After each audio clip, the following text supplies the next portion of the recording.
PM Narendra Modi ने बिहार के महाराजगंज में एक चुनावी सभा को संबोधित करते हुए इंडी गठबंधन पर जोरदार हमला बोला। उन्होंने इंडी गठबंधन के नेताओं की बैठकों को घोटालेबाजों का सम्मेलन बताते हुए कहा कि भ्रष्टाचार का पता मतलब इंडी गठबंधन। पीएम मोदी ने कहा कि जब ये इकट्ठा होते हैं तो इनमें 3 बुराइयां एकदम साफ नजर आती हैं। ये 3 बुराइयां हैं घोर कम्युनल, घोर जातिवादी और घोर परिवारवादी।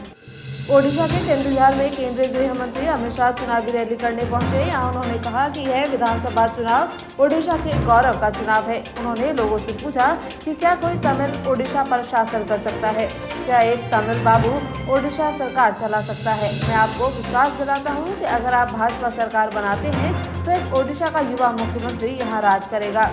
उन्होंने राज्य के मौजूदा मुख्यमंत्री नवीन पटनायक पर हमला बोलते हुए कहा कि नवीन बाबू ने 25 साल में ओडिशा को पीछे छोड़ दिया। ओडिशा के 25 लाख लोगों के पास आज भी घर नहीं है। 26 लाख लोगों के घरों में आज भी पीने का पानी नहीं है। अगर आप भाजपा की सरकार बनाएंगे तो भाजपा सरकार 2 साल में हर व्यक्ति को घर और पीने का पानी देगी। कांग्रेस अध्यक्ष मल्लिकार्जुन खड़गे हरियाणा के यमुनानगर के जगाधरी पहुंचे। यहां उन्होंने चुनावी रैली की। इस दौरान खड़गे ने पीएम नरेंद्र मोदी और भाजपा को आड़े हाथों लिया। उन्होंने कहा कि हमारे लोगों को सुनो, हम बता देंगे कि देश को कैसे चलाया जाता है। हरियाणा को हम ही नंबर 1 बनाएंगे। मोदी नहीं बना पाए क्योंकि देश के पीएम मोदी कभी महंगाई के बारे में बात ही नहीं करते। बेरोजगारी इतनी बढ़ चुकी है जिस पर वे बोलने से भी अब कतराते हैं। ओडिशा के पुरी से भाजपा प्रत्याशी संबित पात्रा के भगवान जगन्नाथ को लेकर दिए गए बयान पर कांग्रेस नेता पवन खेड़ा ने उन पर हमला बोला है। उन्होंने कहा कि पीएम मोदी हिम्मत दिखाएं, भगवान जगन्नाथ के भक्तों की आस्था का सम्मान करते हुए संबित पात्रा को पार्टी से बाहर निकालें। भगवान जगन्नाथ के करोड़ों भक्त हैं। अमेरिका, कनाडा और ऑस्ट्रेलिया सब जगह हैं। मैं जहां जाता हूं जब जगन्नाथ की बात सुनता हूं। इसलिए पीएम मोदी को 24 घंटे के अंदर उनके भक्तों से माफी मांग लेनी चाहिए। यह हम सब के लिए और सृष्टि के लिए अच्छा होगा। दिल्ली मुख्यमंत्री अरविंद केजरीवाल ने प्रेस कॉन्फ्रेंस करते हुए कहा कि 4 जून को मोदी सरकार की विदाई तय है। इंडी गठबंधन की सरकार आ रही है। इंडी गठबंधन को 300 से ज्यादा सीटें मिल रही हैं। अरविंद केजरीवाल ने कहा कि 5वें चरण का चुनाव खत्म हो गया है। जैसे जैसे चुनाव होते जा रहे हैं वैसे वैसे साफ होता जा रहा है कि 4 जून को मोदी सरकार जा रही है और इंडिया गठबंधन की सरकार बनने जा रही है। राजस्थान में सत्ता से बाहर होते ही कांग्रेस पार्टी के सामने फंडिंग की समस्या खड़ी हो गई है। ऐसे में अब फैसला किया गया है कि मानसरोवर में बन रहा पार्टी का प्रदेश मुख्यालय जनता के पैसे से यानी क्राउड फंडिंग के जरिए जुटाई गई राशि से बनाया जाएगा।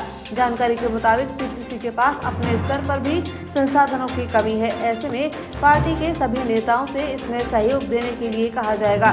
बता दें, मानसरोवर में शिप्रा पथ पर इसमें भवन का निर्माण कार्य जारी है। इसके लिए भवन का नक्शा पास हो चुका है। जल्द ही इस पर निर्माण कार्य शुरू होगा। बता दें, कांग्रेस अध्यक्ष मल्लिकार्जुन खड़गे और राहुल गांधी ने पिछले साल इस भवन का शिलान्यास किया था। पूर्व मंत्री और जयपुर शहर लोकसभा सीट से कांग्रेस प्रत्याशी प्रताप सिंह खाचरियावास ने किसानों की जमीन नीलामी के मुद्दे पर प्रदेश की भजनलाल सरकार को निशाने पर लिया। उन्होंने अपने सोशल मीडिया संदेश में कहा कि राजस्थान में किसानों की जमीनों की नीलामी के विज्ञापन जारी हो रहे हैं। इस पर राजस्थान के मुख्यमंत्री भजनलाल शर्मा चुप क्यों हैं? उन्होंने आगे कहा कि इस तरह के जमीन नीलामी के विज्ञापनों से किसान विरोधी भाजपा का असली चाल चरित्र और चेहरा जनता के एक बार फिर से सामने होकर उजागर हो गया है। प्रधानमंत्री नरेंद्र मोदी की पत्नी जसोदाबेन देव दर्शन के लिए जयपुर पहुंची। यहां उन्होंने शहर के आराध्य देव गोविंद देव जी के दरबार में हाजिरी लगाई और पूजा अर्चना कर मंगल कामना की। वहीं इसके बाद वे खोले का हनुमान जी मंदिर, आमेर स्थित शिला माता मंदिर में भी धूप लगाने गई। जसोदाबेन आज अलवर में रात्रि विश्राम करेंगी, जबकि कल वे सरिस्का स्थित पांडुपुर हनुमान मंदिर में दर्शन करेंगी। प्रदेश में राशन की दुकान पर अब रसोई का गैस सिलेंडर भी मिलेगा। 2 से 5 किलो के एलपीजी सिलेंडर बेचने की कवायद शुरू हो गई है। जयपुर समेत 5 जिलों से एलपीजी सिलेंडर बिक्री की शुरुआत की जाएगी। पायलट प्रोजेक्ट में जोधपुर, कोटा, उदयपुर और सीकर को भी शामिल किया गया है। आईओसीएल ने खाद्य एवं नागरिक आपूर्ति विभाग को एक प्रस्ताव भेजा है। प्रस्ताव में विभाग से सिलेंडर दुकानों पर बेचने की पेशकश की गई है। विभाग ने सभी डीएसओ को पत्र लिखकर दुकान संचालकों से प्रस्ताव मांगे हैं। राशन डीलरों को इन सिलेंडर की बिक्री पर कमीशन मिलेगा। 5 किलो एलपीजी सिलेंडर के लिए 18% जीएसटी सहित 36.58 रुपये मिलेंगे, जबकि 2 किलो के सिलेंडर के लिए 18% जीएसटी सहित कुल 17 रुपये 70 पैसे मिलेंगे। हालांकि सामान्य की तुलना में 2 से 5 किलो सिलेंडर की रिफिलिंग थोड़ी महंगी होगी। अंतर्राष्ट्रीय बाजार में कीमती धातुओं की बढ़ी हुई डिमांड के साथ ही भारत में जारी लोकसभा चुनाव के बीच सोने और चांदी की कीमतों में दिनों दिन बढ़ोतरी देखी जा रही है। आज 24 कैरेट सोने की कीमत 76,100 रुपये प्रति 10 ग्राम पर पहुंच गई, जबकि 1 किलो चांदी की कीमत 94,900 के स्तर पर पहुंच गई, जो कि अब तक की सबसे ज्यादा कीमत है। वहीं जानकारों का मानना है कि आने वाले समय में चांदी की कीमतें 1 लाख रुपए के स्तर को भी पार कर सकती हैं।